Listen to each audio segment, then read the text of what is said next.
decisions. We can think about things, turn them over in our mind a million times, play out possible scenarios, but really, when it comes down to it, you have to go with your heart and move forward. Maybe things will go well.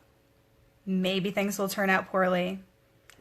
Every decision brings with it some good, some bad, some lessons, and some luck. The only thing that's for sure is that indecision steals many years from many people who wind up wishing they just had the courage to leap. Hi, I'm Jessica Disbrow, licensed social worker and registered psychotherapist in the state of Colorado. And that was a quote from Joey Zantanmata, how would you pronounce her name. Welcome to the show. I'm the founder and primary therapist of Higher Consciousness Healing. We have our live video blog that you're watching. We air every Saturday at 10 a.m. Mountain Time, where we talk about different mental health topics from a spiritual and scientific perspective. Higher Consciousness Healing is an organization which offers innovative mental health services to youth and adults here in Lakewood, Colorado. We do that through community building, online education, and individual and group therapy. If you're interested in learning more about our practice, please visit us on the web at www.higherconsciousnesshealing.org. Well, thank you for joining our live video blog. I'm really happy to have you here. I just want to make a quick reminder.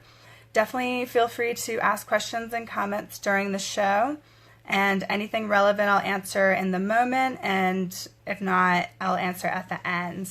I didn't get a chance to answer any questions or comments. There weren't any last week, but I didn't give you all the opportunity because I was a little, distracted being in a completely different place and airing the show.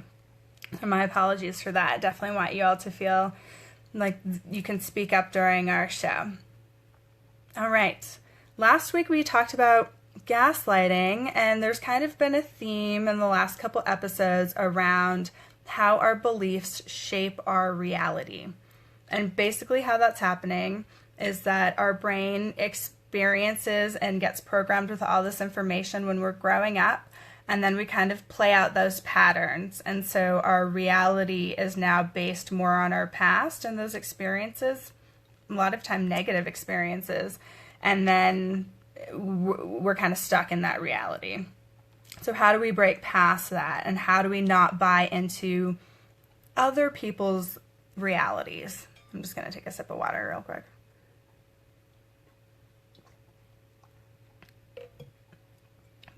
Buying into someone else's version of reality and their egocentric approach to life, which is basically means that the reality I'm experiencing is the reality for everyone, and that's just not the case at all.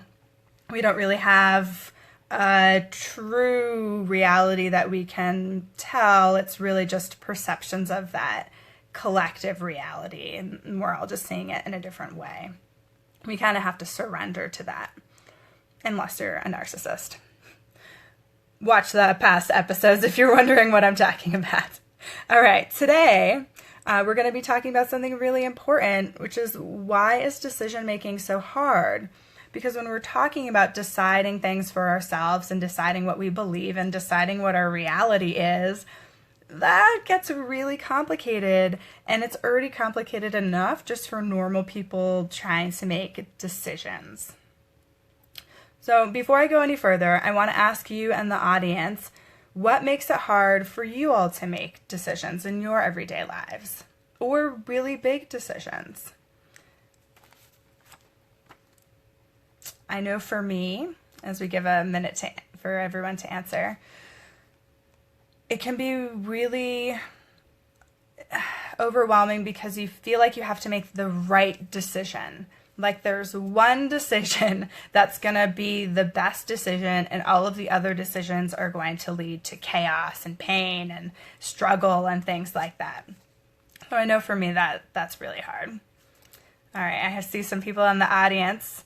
One person says that there's too much available information. Yeah, there's, especially now with the internet and everybody communicating in a way that hasn't been possible before, there's so much information and so many opinions about everything, really. All right, another viewer says, I feel like my indecision stems from my anxiety, a fear of making the wrong decisions. Kind of like what I was saying for myself as well. Worry about making a mistake, feeling guilty, vulnerable, or stupid.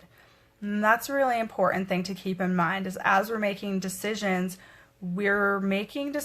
out of fear a lot and trying to avoid those negative emotions and those negative consequences.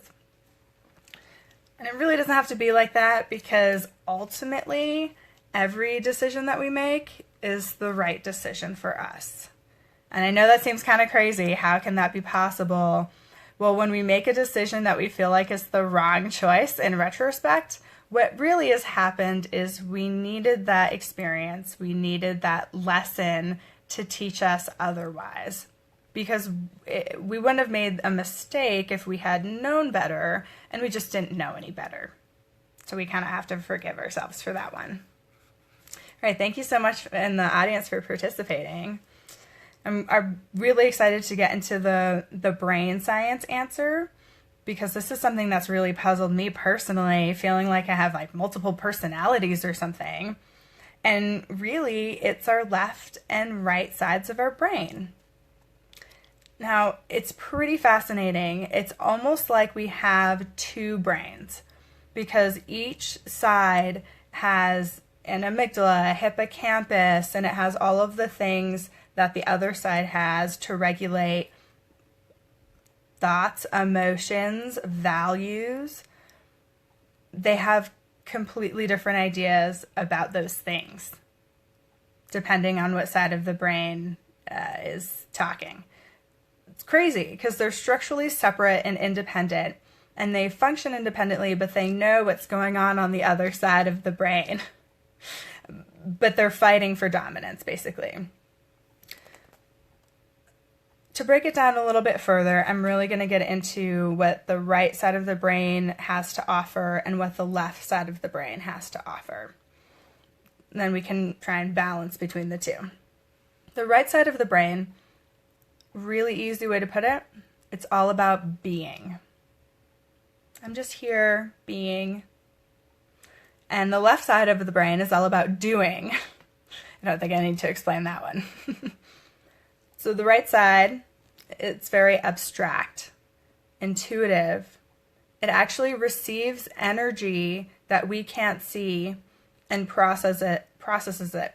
You can call that like women's intuition. That used to be a thing that people talked about a few hundred years ago. And it's also the creative side. That side is really present. Time doesn't exist in the right side of the brain. Thinks about things as in a big picture way. It knows deeply and intrinsically that everything's all right, and it's very supportive and gentle. Some even call it the authentic self, or spiritual side. Again, because it's been receiving that energy, people who have been more receptive to that and less left brain approach definitely has an idea of what I'm talking about.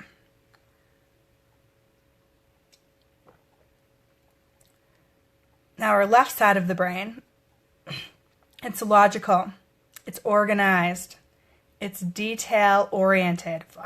The left side of the brain loves all of the details. It's also where our language is housed. So we can definitely thank the left brain for that. The left brain also judges and analyzes, and it's also that moral judge, what's right and what's wrong. Meanwhile, the right side of the brain, everything's right. And then the left side, we have a lot of expectations. And our expectations are based out of the past and out of our experiences. The left side of the brain is also really critical and judgmental and really competitive. And if you've been watching my show, I talk a lot about our ego and how it gets in the way and all of the many definitions we have of ego. And a lot of the egoic qualities I speak of are left brain oriented. And it's really the extreme versions of some of these left brain processes. It doesn't have to be like that. It can be more right brain focused, where we are tapping into that collective consciousness that we all have the potential to kind of tap into and receive our messages that way. Well, we do tend to value the left brain decision making over the right brain decision making as a society. We're pretty left brain oriented socially, and we've been taught that that's better. People were very suspicious about some of these right side qualities, especially when you think of historically, what was done to many women who were Wiccan or pagan, who were really just tapping into this energy that they could feel and understand, but those left side of the brain people really didn't understand that, and so they really demonized that, unfortunately.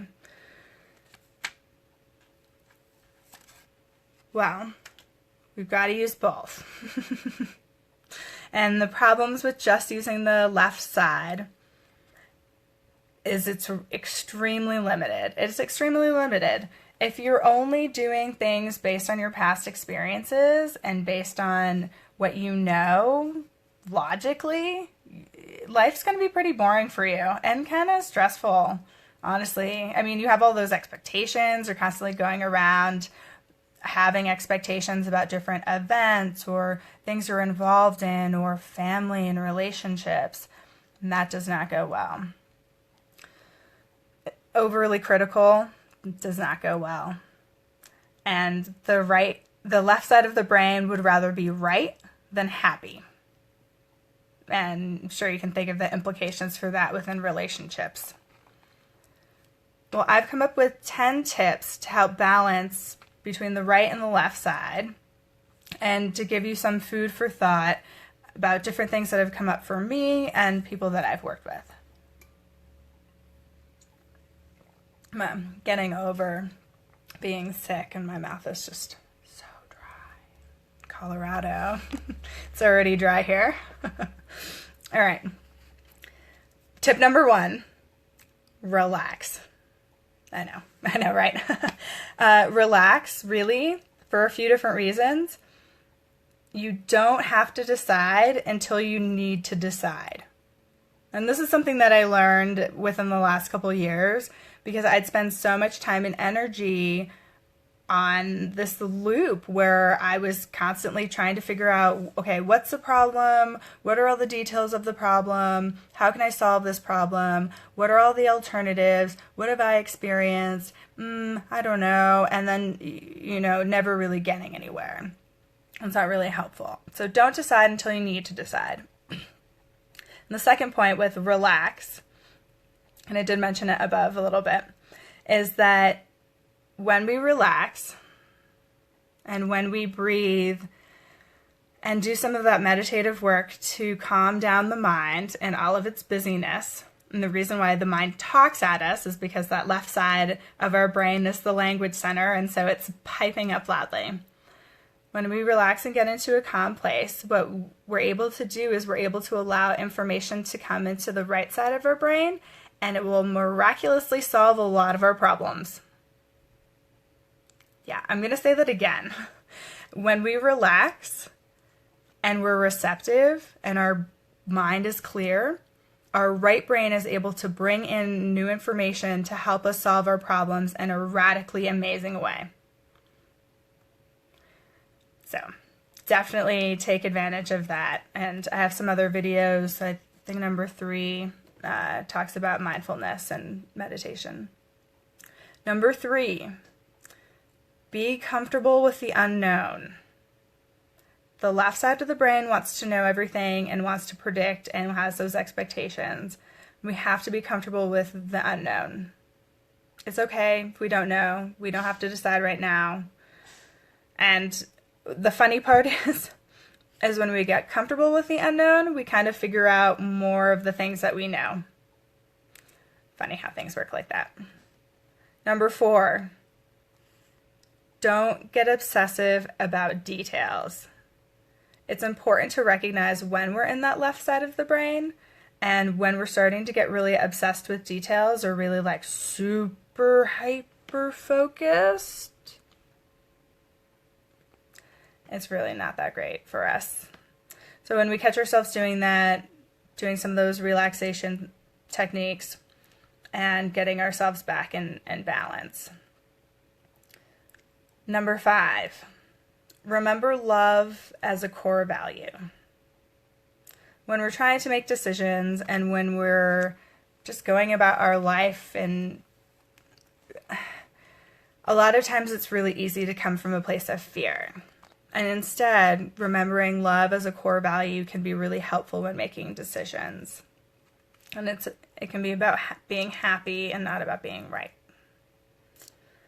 Number 6, for all you millennials in the audience, FOMO.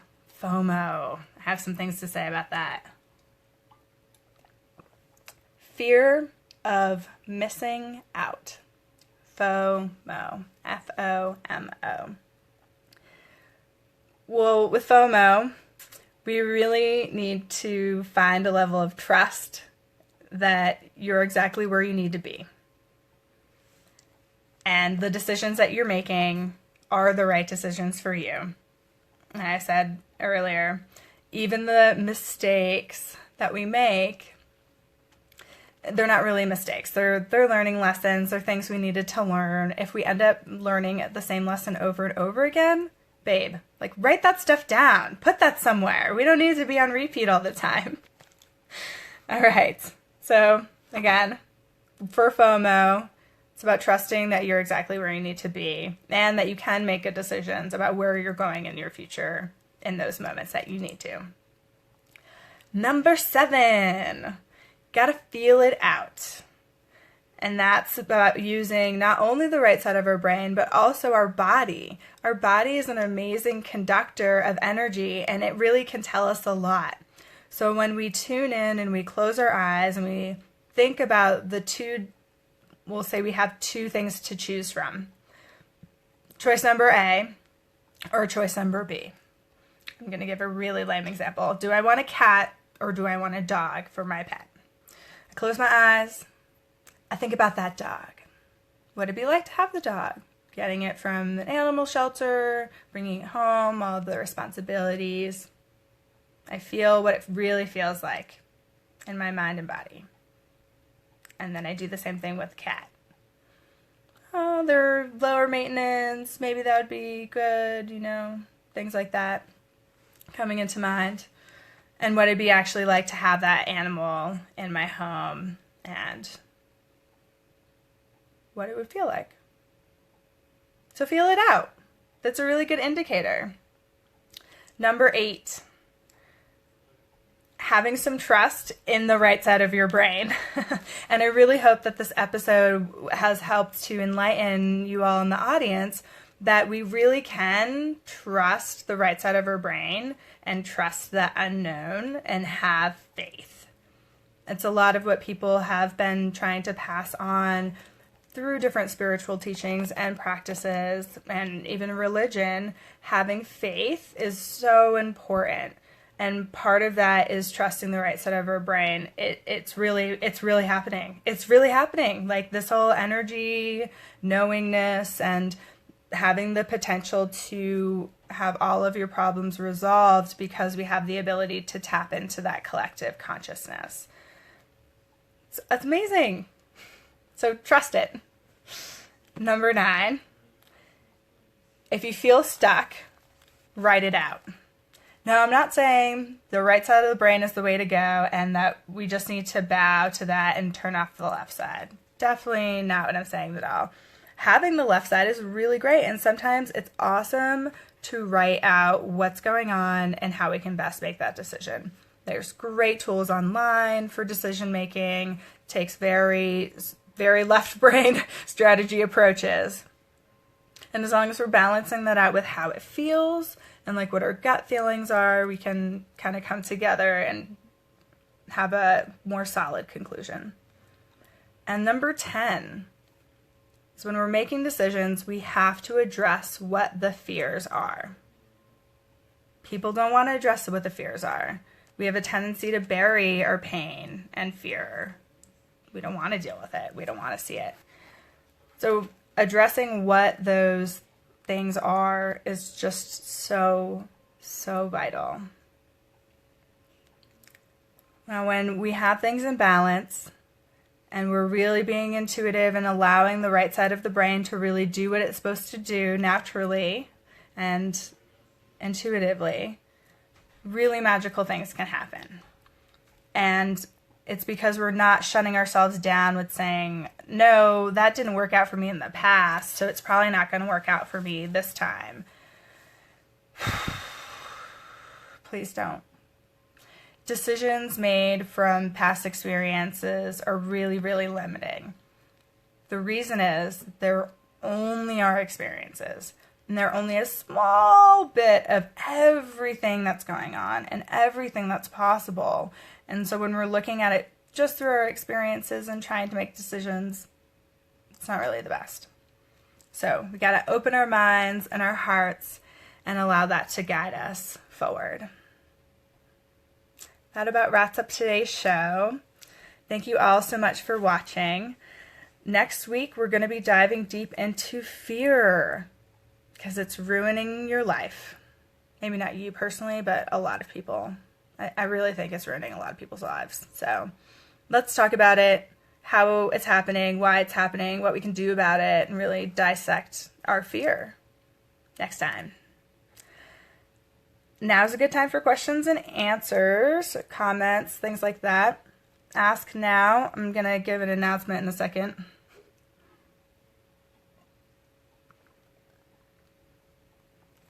If anybody has any questions about anything that I covered today or anything about the brain or things like that. We have our spiritual support group for millennials coming up again. It's going to be every second Thursday of the month at 7 p.m. So this coming event is going to be happening on November 9th, so in just less than 2 weeks from now. And the foundation of the group is really peer support, education, and community building. Last time we talked about our intentions and values for our spiritual support group and kind of setting those guidelines and that initial culture building that all groups need. I love groups. They're amazing. When people come together, something really special happens as we really share between each other our experiences and our knowledge, and I'm trying to share a lot of knowledge through this video blog. I have so much to share with you all in person. So definitely, if you're between the ages of 18 and 30, that's the age bracket for the group, like 30-ish. Definitely sign up with us on Meetup. There's a lot more information there. I also have some information on Facebook, but I'm going to leave the Meetup link in the description box above so that anybody who's interested can just click there. You'll have all the information. All right, I do see one comment, and a viewer says, realizing that trust is a big part of decisions. Big. It is. Trusting is a big part of it.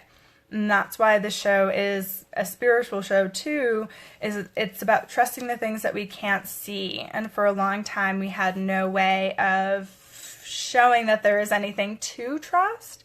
And now that we're doing more research with physics and really understanding that there's an energetic side that we can't see and that we're really limited by our perception, we're like fish going around in the bottom of the ocean. We can only see so much that's around us because of where we're evolved physically. Pretty amazing. So, and another person writes, trusting and following through is a big one. Once we make a decision, it's really important to follow through and to keep steadfast and, moving towards that goal. And obviously, if you decide, wow, train wreck, this is not the direction I want to go, pull back. But having some of that ability to trust and work through the problems that do come up and making that decision of when am I forcing something and when am I, marching on and doing the things I need to do. And I'm just going to answer that real quick. When we force things, when we're like, no, this is how it has to be, and I want it to be just like this, and I have all these expectations, things go wrong a lot. Things are constantly going wrong. And when we take a more flexible approach, when we do have that trust that we don't need all the answers and that things will come to us when we need them, things will really open up for us and things will get easier and our problems will seem resolved in miraculous ways. I'm really serious. That's my hope for all of you, is that you can help embody some of this and that your problems will be resolved in miraculous ways, as I've seen in my life. All right. Thank you so much for watching. If you like this video, please share with your friends and family on Facebook and social media. YouTube is another good one. It's all about spreading the word and having a good impact on each other's lives. And we might not know where everybody is at, but sometimes just speaking up and sending a video or two can make all the difference. All right. Thanks so much. See you next week. Take care, everybody.